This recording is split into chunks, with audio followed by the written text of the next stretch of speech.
Hello दोस्तों, आप सभी का स्वागत है मेरे YouTube channel knowledge stone career club में, जहां पे सिर्फ बातें होगी करियर की। दोस्तों, आज मैं बात करूंगा कि मैंने कॉग्निजेंट क्यों छोड़ा। अभी मजा आएगा ना भिड़ो। मैंने सोचा था कि ये वीडियो मैं कुछ दिन बाद बनाऊंगा, ताकि अगर और सब्सक्राइबर मेरे चैनल से जुड़ते हैं तो और भी ज्यादा लोग देखेंगे और उससे और भी ज्यादा लोगों को बहुत कुछ सीखने को मिलेगा। क्यों, ये आपको वीडियो के आखिर में पता चल ही जाएगा दोस्तों। तो दोस्तों, पढ़ाई के दिनों में जब हम देखते हैं कि एग्जाम्स के लिए प्रिपेयर करना पड़ता है, ट्यूशन जाना पड़ता है, बहुत चीजों के लिए स्ट्रगल करना पड़ता है, लेकिन उसके बाद जब आप अपना करियर स्टार्ट करते हैं, स्पेशली कॉर्पोरेट सेक्टर में, तो रियल स्ट्रगल क्या होता है तब आपको पता चलता है। आप करियर तो स्टार्ट करते हैं गंगाधर बन के, लेकिन कुछ दिनों बाद जब आप कोई कंपनी छोड़ के उस कंपनी से निकल के बाहर आते हैं तो आप शक्तिमान होते हैं। तो यही दोस्तों, क्योंकि यहाँ पे आपको बहुत कुछ जानने को मिलता है, बहुत कुछ आप सीख पाते हैं प्रोफेशनली, पर्सनली, मेंटली। तो मेरे साथ भी कुछ ऐसा ही हुआ दोस्तों। फिलहाल कॉग्निजेंट मेरी दूसरी कंपनी थी, लेकिन कॉग्निजेंट से ही मुझे बहुत कुछ सीखने को मिला। दोस्तों, मैं ये डिनाई नहीं करूंगा कि कॉग्निजेंट से मुझे बहुत अच्छे चीजों को भी सीखने का मौका मिला, बहुत अच्छे कलीग्स मिले, बहुत अच्छे लोगों से कम्युनिकेट करने का अपॉर्चुनिटी मिला। लेकिन बात जब आती है कि रीजन क्या था कि मैंने कॉग्निजेंट को छोड़ा, तो तब थोड़ा सा उदासी फील होती है, क्योंकि मैनेजमेंट को मैं बहुत मिस करता हूं। इतना प्यार कोई किसी से करे, किसी के माता पिता भी अपने बच्चों से इतना प्यार नहीं करते जितना प्यार मुझे उनसे मिला। इतनी खुशी मुझे आज तक। खैर, तो बात करते हैं कॉग्निजेंट की। तो सबसे पहले मैंने जब इंटरव्यू दिया था, लगभग 2016 के आखिर में, नवंबर दिसंबर के दौरान इंटरव्यू दिया था।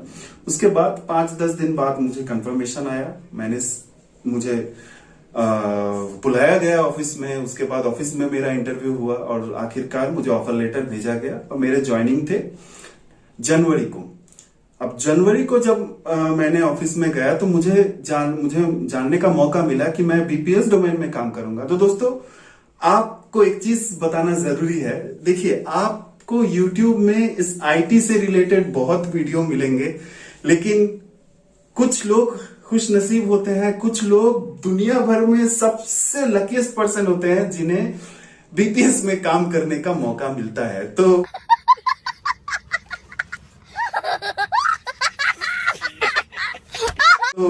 मैं भी उनमें से एक हूं। तो खैर, तो मिला मुझे मौका, मैंने ऑफिस स्टार्ट किया, मैनेजमेंट से इंट्रोडक्शन हुआ, कलीग से इंट्रोडक्शन हुआ। तो खैर, काम किसी तरह से चल रहा था, साल बीते।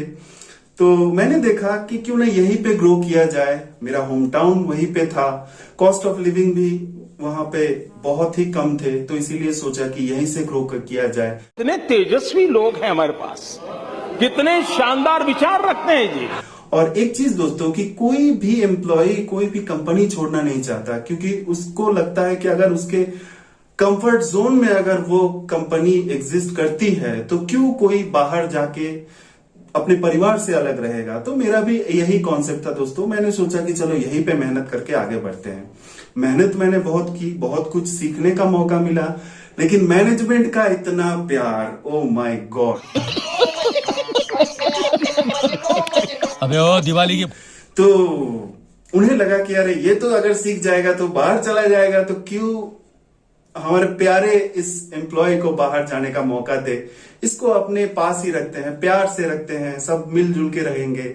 सूरज बड़ी प्रजातिया की पिक्चर जो होती है, एक जुट परिवार।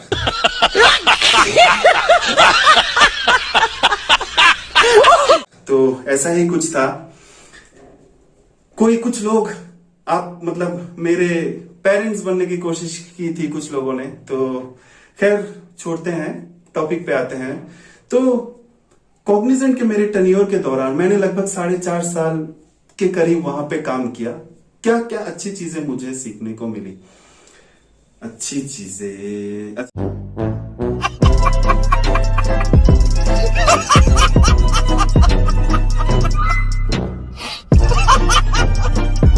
अच्छा चलो। अच्छा, तो मैंने वहां पे लर्निंग के जरिए बहुत कुछ सीखा।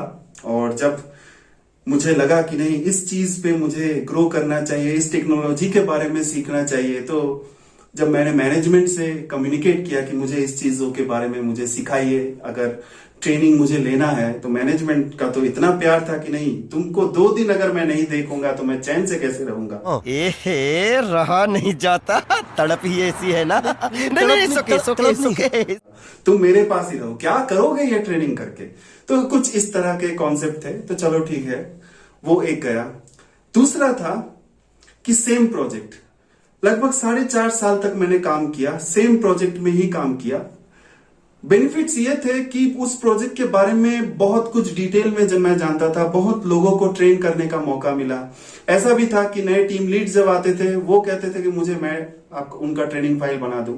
चलो 1 साल 2 साल भी रहते थे, फिर भी ट्रेनिंग फाइल बनाना नहीं सीखा उन्होंने। गजब बेइज्जती है। जरूरत नहीं महसूस की, जो भी हो। तो ऐसा कुछ था। लास्ट जो था कि आप जब अपने एक्सट्रीम लेवल में काम करते हो, जब आप फील करते हो कि आप डिजर्व करते हो कोई एक अच्छी जगह के लिए, लेकिन आपको जब लगता है कि नहीं, आपको वो मौका नहीं दिया जाता है, तो आपके लाइफ में एक आपके अंदर एक मकसद, एक आग लग जाती है कि नहीं, अब अपने आप को प्रूफ करना ही है। बड़ी जल्दी मान गई ये बात। तो थैंक्स टू माय लीडरशिप, जिनकी वजह से मुझे ये मौका मिला कि मैं अपने आप को प्रूव कर सकूं, और वही मैंने की, वही कोशिश की, पूरे मतलब जोर लगा के अपने आप को तैयार किया, प्रिपेयर किया कि अब जब यहां से निकलना ही है तो बेस्ट जगह पे जाना है। तो वही कोशिश की, मौका भी मिला। 2-3 इंटरव्यूज मैंने बहुत जगह पे दिए, रिजेक्शंस भी आए, लेकिन जब ऑफर लेटर्स जब मुझे दिए गए, लगभग 4 कंपनीज के ऑफर लेटर्स मुझे दिए गए, लेकिन मैंने इन सभी में से सोचा कि क्यों ना मेरे नेक्स्ट इस नए ऑर्गेनाइजेशन को ज्वाइन किया जाए। ब्रांड तो है ही, सुना है वर्क कल्चर भी अच्छा है, अपॉर्चुनिटीज भी दिए जाते हैं। तो चलो, वो सच भी हुआ। मैंने प्रैक्टिकली, मेरा 1 साल का यहाँ पे टेन्योर रहा, सारे एक्सपीरियंसेस अच्छे रहे, लीडरशिप भी बहुत कोऑपरेटिव है। तो चलिए, मैं बार बार यही कहता हूं कि हर कंपनी में ऐसा नहीं है कि हर प्रोजेक्ट भला होगा या बुरा होगा। डिपेंड करता है मैनेजमेंट के ऊपर, डिपेंड करता है कलीग्स के ऊपर। अच्छा, अब बात आती है कलीग्स की तो मत पूछिए दोस्तों। मतलब वर्क एनवायरनमेंट और कलीग ऐसा था कि आप कभी कभी, मतलब मैं ये सोचता था कि क्यों ना जॉब छोड़ के इसी के ऊपर स्क्रिप्ट राइटिंग कर दूं, किसी डायरेक्टर को भेजूं तो वो सीरीज बना देंगे और चलेगा भी बहुत अच्छी तरह से। तो I got broads in Atlanta, just to lean the family, credit cards in the scammers.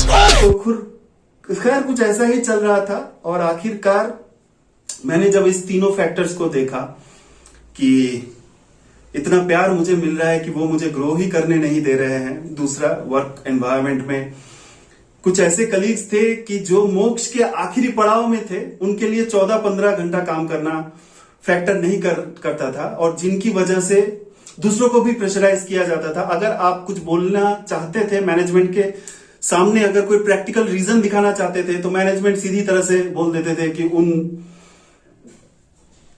Colleagues की वजह से कि वो अगर काम कर पा रहे हैं तो क्यों तुम्हारे लिए क्यों नहीं पॉसिबल है। तो ऐसे कुछ अंतर्यामी किस्म के लोग जो मोक्ष के आखिरी पड़ाव में चले जाते हैं, जो अपने काम को ही अपना सब कुछ समझ बैठते हैं, जो कि अच्छी बात है, लेकिन एक लेवल में सब कुछ समझना चाहिए। तो ऐसे भी कुछ थे जिनका मकसद यही था कि वो अपने कंप्यूटर से ज्यादा प्यार करते थे, अपने परिवार से ज्यादा। तो जो भी हो, इन तरह के लोगों की वजह से भी हमें कुछ तरह की कठिनाइयों का सामना करना पड़ा। तो भाई मजा आया। तो इन्हीं सब रीजनों को जब मैंने सोचा कि नहीं, कंफर्ट जोन में रहना है या अपने आप को ग्रो करना है, तो मेरा डिसीजन यही था।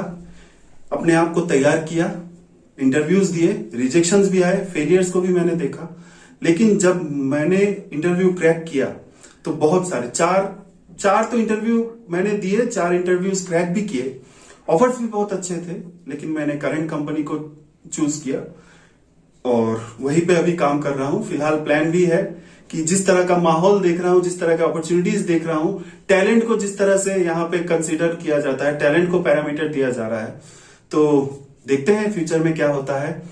और एक चीज आप सभी को मैं बताना चाहूंगा, वीडियो के शुरू में मैंने कहा था कि क्यों बेनिफिशियल होने वाला है, तो मैं अपने कुछ एक्सपीरियंस आप सभी के साथ शेयर करूंगा दोस्तों। सबसे पहले किसी भी कॉर्पोरेट या कंपनी को अगर आप ज्वाइन करते हैं तो सबसे पहले ज्वाइन करने के बाद रेजिग्नेशन पॉलिसीज को देख लीजिए दोस्तों।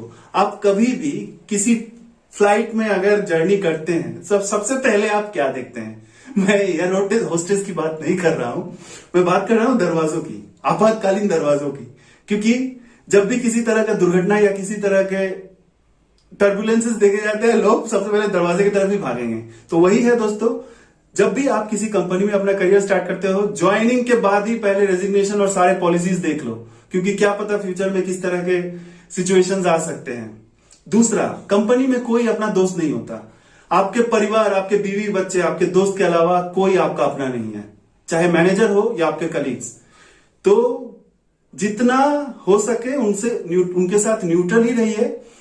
किसी के साथ कोई आपकी मदद करने नहीं आएगा, नॉट ए सिंगल पर्सन। जब बात आएगी किसी तरह के चीज को डिफेंड करने की, वो चूहे का बिल इतना छोटा होता है, 20-25 लोग उसी बिल में घुस जाते हैं। तो मैंने देखा है ये प्रैक्टिकली। तो इस तरह के लोगों का सामना आपको करना पड़ेगा, तो इसीलिए न्यूट्रल रहिए, मैनेजमेंट के साथ अच्छे डील रखिए, अपना काम सही तरह से कीजिए, सीखिए और कीजिए। अगर आप करते हैं तो आप अपनी तरह से एटलीस्ट शाम को अपना काम कंप्लीट करके, या कभी भी आप अपना चेहरा आईना में देखेंगे तो आप अपने आप को देखेंगे, आपकी आंखें झुकी हुई नहीं रहेंगी। तो यही था दोस्तों आज के लिए।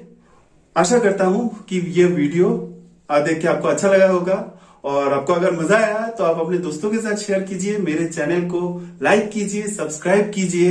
मिलते हैं दोस्तों अगले वीडियो में। आपका दिन बहुत ही अच्छा रहे। धन्यवाद।